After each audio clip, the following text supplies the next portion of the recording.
உங்கள் வீட்டில் ராகி மாவு, ஸ்வீட் கார்ன் இதெல்லாம் இருக்குது. ஆனால் இதை வச்சு என்ன ரெசிபி செய்கிறதுன்னு தெரியல அப்படின்னு நினச்சிங்கன்னா, நான் செஞ்சுருக்கிற இந்த டிஃபனை நீங்கள் ட்ரை பண்ணி பாருங்கள். சின்ன பசங்களாக இருக்கட்டும், பெரியவங்களாக இருக்கட்டும் ரொம்பவே விரும்பி சாப்பிடுவாங்க. ரொம்ப ஆரோக்கியமான ஒரு ரெசிபி. வெயிட் லாஸ் பண்ணுறவங்க, டயட்டில் இருக்கிறவங்க எல்லாருமே தாராளமாக இந்த டிஃபனை எடுத்துக்கலாம். இது வந்து மார்னிங் டிஃபனாகவும் எடுத்துக்கலாம். நீங்கள் ஈவினிங் டைமில் ஸ்நாக்காக கூட செஞ்சு கொடுக்கலாம். நைட்டு டிஃபனாகவும் செஞ்சு கொடுக்கலாம். ரொம்ப நல்ல சத்தான ரெசிபி. கண்டிப்பாக வீட்டில் மிஸ் பண்ணிடாமல் செஞ்சு பாருங்கள். இது வந்து ரொம்ப சிம்பிளாக செஞ்சு முடிச்சிடலாம். இப்போ வாங்க இந்த ரெசிபி எப்படி செய்கிறதுன்னு பார்க்கலாம். ஃபஸ்ட்டு நம்ம பருப்பு ஊற வச்சுக்கலாம். ஒரு பவுல் எடுத்துக்கோங்க. அதில் வந்து மெஷரிங் கப்பால் 1 கப் வந்து நான் கடலைப்பருப்பு எடுத்திருக்கேன். கடலைப்பருப்புக்கு பதிலாக துவரம்பருப்பு, பாசிப்பருப்பு இது கூட நீங்கள் எடுத்துக்கலாம். இது வந்து இப்போது 3லேருந்து 4 தடவை நல்லா கழுவிட்டு வந்துடுங்க. கழுவிட்டு வந்ததுக்கப்புறம் பருப்பு முழுகிற அளவுக்கு தண்ணி சேர்த்துக்கோங்க. தண்ணி சேர்த்துட்டு 3 மணி நேரத்துக்கு நல்லா ஊற வச்சுக்கோங்க. கடலைப்பருப்புன்றதுனால கட்டாயமாக 3 மணி நேரம் ஊற வைக்கணும். துவரம்பருப்பு, பாசிப்பருப்பு எடுத்திங்கன்னா 1.5லேருந்து 2 மணி நேரத்துக்கு ஊற வச்சா போதும். இது இப்போ நல்லா ஊறட்டும். இப்போ பார்த்தீங்கன்னா பருப்பு நல்லா ஊறி வந்திருக்கு. சைஸ் பாருங்கள், டபுளாக இருக்குது பாருங்கள். இப்போ உடச்சி காட்டுறேன். பருப்பு ஈஸியாக உடையுது பாருங்கள். நல்லா பர்ஃபெக்டாக ஊறியிருக்கு. இதை வந்து இப்போ தண்ணியை வடிகட்டிட்டு நம்ம மிக்ஸி ஜாருக்கு மாற்றிக்கலாம். அரைக்கிறதுக்கு இவ்வளோ தண்ணி தேவைப்படாது. இப்போ நான் மிக்ஸி ஜாருக்கு பருப்பு எல்லாத்தையுமே மாற்றிட்டேன். மாற்றினதுக்கப்புறம் தண்ணி சேர்த்துட்டு இதை நல்லா ஸ்மூத்தாக அரைச்சிட்டு வந்துடணும். கொரகொரப்பாலாம் அரைக்கக்கூடாது. நல்லா நைஸாக வளவலன்னு அரைச்சிக்கணும். அதே போல் தண்ணி வந்து நிறைய சேர்த்துறாதீங்க. இதுக்கு வந்து கொஞ்சம் சேர்த்தாலே போதும். ரொம்ப தண்ணி ஆகிடுச்சு அப்படின்னா நமக்கு தோசை கரெக்டாக வராது. இப்போ வந்து இதை நல்லா அரைச்சிட்டு வந்துடலாம். நான் மாவு அரைச்சிட்டு வந்துட்டேன் பாருங்கள். இந்த அளவுக்கு நல்லா நைஸாக அரைச்சிக்கணும். இப்போ இந்த பருப்பு கூட 1 கப் அளவுக்கு ராகி மாவு சேர்த்துக்கிறேன். பருப்பு அளந்து அதே கப்பில் எல்லாத்தையுமே அளந்துக்கங்க. ராகி மாவு சேர்த்துட்டு கொஞ்சமாக தண்ணி சேர்த்துக்கங்க. 1/4 கப்புக்கும் கம்மியாக தண்ணி சேர்த்துட்டு பல்ஸில் வச்சு இதையும் ஒரு சுற்றி எடுத்துகிட்டு வந்துடுங்க. நமக்கு மிக்ஸ் பண்ணுறது கொஞ்சம் ஈஸியாக இருக்கும். அதனால தான் அரைச்சி எடுத்துக்கிறது. இப்போ அரைச்சிட்டு வந்துட்டேன் பாருங்கள். இந்த அளவுக்கு நீங்கள் நல்லா நைஸாக அரைச்சிக்கணும். இதை வந்து இப்போ பவுலுக்கு மாற்றிக்கலாம். ரொம்ப தண்ணி ஆயிடுச்சு அப்படின்னா கொஞ்சமாக ராகி மாவு சேர்த்துக்கங்க. அப்படி இல்லைன்னா கோதுமை மாவு கூட நீங்கள் சேர்த்துக்கங்க. ராகி மாவு வந்து 1/2 கப் வரைக்கும் நீங்கள் இதுக்கு யூஸ் பண்ணிக்கலாம். இப்போ அதே மிக்ஸி ஜாரில் வந்து 2 பச்சை மிளகாய் சேர்த்துருக்கேன். பச்சை மிளகாய் உங்கள் காரத்துக்கு தகுந்த மாதிரி சேர்த்துக்கங்க. இஞ்சி ஒரு 1/2 இன்ச் அளவுக்கு கட் பண்ணி சேர்த்துருக்கேன். 1 டீஸ்பூன் சோம்பு சேர்த்துக்கங்க. 1லேருந்து 1.25 டீஸ்பூன் வரைக்கும் சோம்பு சேர்த்துக்கங்க. சீரகத்துக்கு பதிலாக சோம்பு சேர்த்து செய்யுங்க. ஃப்ளேவர் ரொம்ப நல்லா இருக்கும். இப்போ ஃப்ரெஷ்ஷான கருவேப்பிலை வந்து ஒரு 2 கொத்து அளவுக்கு க்ளீன் பண்ணி வச்சுருக்கேன். அதையும் இதில் நான் சேர்த்துக்கிறேன். கருவேப்பிலையெல்லாம் கட்டாயமாக சேர்த்துக்கங்க. ஸ்கிப் பண்ணிடாதீங்க. இப்போ மெஷரிங் கப்பால் 1 கப் வந்து ஸ்வீட் கார்ன் எடுத்திருக்கேன். பச்சை ஸ்வீட் கார்ன் தான், வேக வச்சது கிடையாது. அதே போல் 1 கப் வந்து கேரட் எடுத்திருக்கேன். கேரட் வந்து நான் கட் பண்ணிவிட்டு சேர்த்துருக்கேன். நீங்கள் துருவி சேர்க்குறதா இருந்தாலும் சேர்த்துக்கலாம், உங்களுடைய விருப்பம். எல்லாமே கரெக்டாக நான் மெஷரிங் கப்பால் தான் அளந்திருக்கேன். எல்லாத்துலேயுமே ஒரு கப் தான் நான் சேர்த்துருக்கேன். இப்போ இது எல்லாத்தையுமே தண்ணி 1 ட்ராப் கூட சேர்க்காமல் பல்ஸில் வச்சு நல்லா கொரப்பாக அரைச்சி எடுத்துகிட்டு வந்துடுங்க. தண்ணி சேர்க்கக்கூடாது. இப்போ பாருங்கள், நான் அரைச்சிட்டு வந்துட்டேன். இந்த பக்குவத்துக்கு நீங்களும் அரைச்சிக்கோங்க. நல்லா திரியாக இருக்குது பாருங்கள். இது போல் அரைச்சிக்கணும். ஒன்றும் பாதியமாக அரைச்சிக்கோங்க.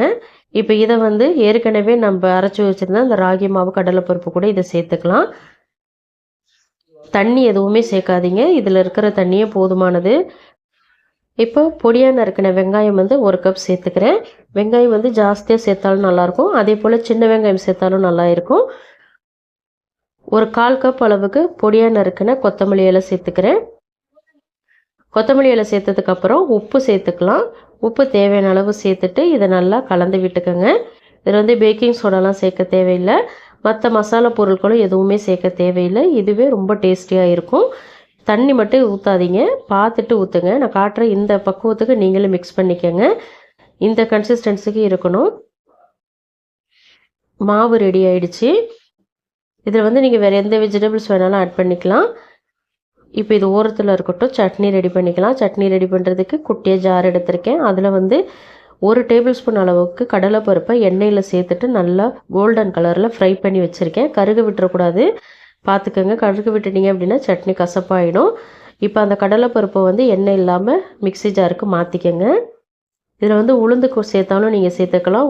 உளுந்து வந்து ஒரு 1/2 டேபிள் ஸ்பூன் அளவுக்கு சேர்த்து கடலைப்பருப்போடு ஃப்ரை பண்ணி இதில் சேர்த்துக்கோங்க.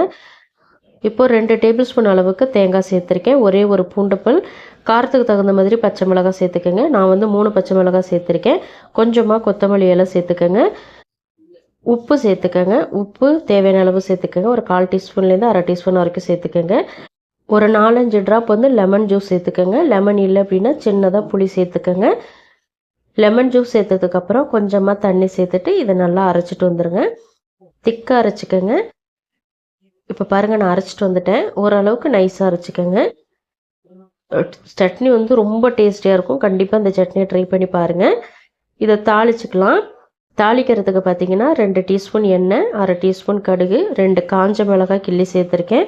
ஒரு கொத்து கருவேப்பிலை சேர்த்து தாளித்து இதில் சேர்த்துக்கிறேன். சட்னி கம்மியாக இருக்கிறதுனால நான் ஜார்லேயே வச்சு தாளிச்சுக்கிட்டேன். அதிகமாக செஞ்சீங்க அப்படின்னா பவுலுக்கு மாற்றிட்டு அதுக்கப்புறம் தாளிச்சுக்கோங்க. சட்னி வந்து உண்மையிலுமே சொல்கிறேங்க, அவ்வளோ சூப்பராக இருக்கும். கண்டிப்பாக ட்ரை பண்ணி பாருங்கள். இட்லி, தோசை, வடை, பஜ்ஜி எல்லாத்துக்குமே நல்லாயிருக்கும். இப்போ வந்து நம்ம தோசை ஊற்றிக்கலாம். தோசைக்கல் வந்து நல்லா லோ ஹீட்டில் வச்சுருங்க. அதுக்கப்புறம் நீங்கள் மாவு சேர்த்து நல்லா திரட்டி விட்டுக்கோங்க.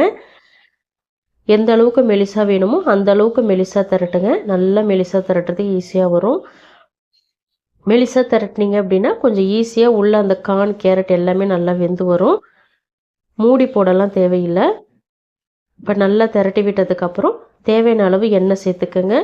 எண்ணெய் வந்து உங்கள் விருப்பத்துக்கு தகுந்த மாதிரி சேர்த்துக்கோங்க. அதே போல் எந்த எண்ணெய் வேணாலும் நீங்கள் யூஸ் பண்ணிக்கலாம். ரிஃபைண்ட் ஆயில் யூஸ் பண்ணிக்கலாம். தேங்காய் எண்ணெய், நல்லெண்ணெய், கடலெண்ணெய் எது வேணாலும் யூஸ் பண்ணிக்கலாம். எது சேர்த்தாலும் நல்லா இருக்கும். நெய் கூட யூஸ் பண்ணுறதா இருந்தால் யூஸ் பண்ணிக்கோங்க. இப்போ ஒரு சைடு குக் ஆனதுக்கப்புறம் இன்னொரு சைடு திருப்பி போட்டு குக் பண்ணிக்கோங்க. ரொம்ப ஈஸியாக குக் ஆகி வந்துடும். ரொம்ப டைம் எடுக்காது. இப்போ பார்த்தீங்கன்னா 2 சைடுமே நல்லா வெந்துருச்சு. நம்ம திருப்பி போட்டு வெளியில் எடுத்துக்கலாம். நான் திருப்பி காட்டுறேன் பாருங்கள். இந்த பக்குவத்துக்கு நீங்களும் குக் பண்ணிக்கோங்க. நல்லா கோல்டன் கலரில் இருக்கணும். கருக விட்டுறக்கூடாது. ஹை ஃப்ளேமில் வச்சிங்கன்னா வெளியில் ஈஸியாக கருகிடும். உள்ளே சரியாக மாவு வேகாது. அதனால் மீடியம் அல்லது லோ ஃப்ளேமில் வச்சுட்டு குக் பண்ணுங்கள். இப்போ நான் பிளேட்டுக்கு மாற்றிக்கிறேன். இந்த தோசைக்கு பார்த்தீங்கன்னா இப்போ நான் வச்சுருக்கிற இந்த சட்னி நல்லாயிருக்கும். அல்லது தேங்காய் பொட்டுக்கடலை சட்னி எப்பொழுதும் செய்வோம் பாருங்கள், அந்த சட்னி கூட நல்லாயிருக்கும்.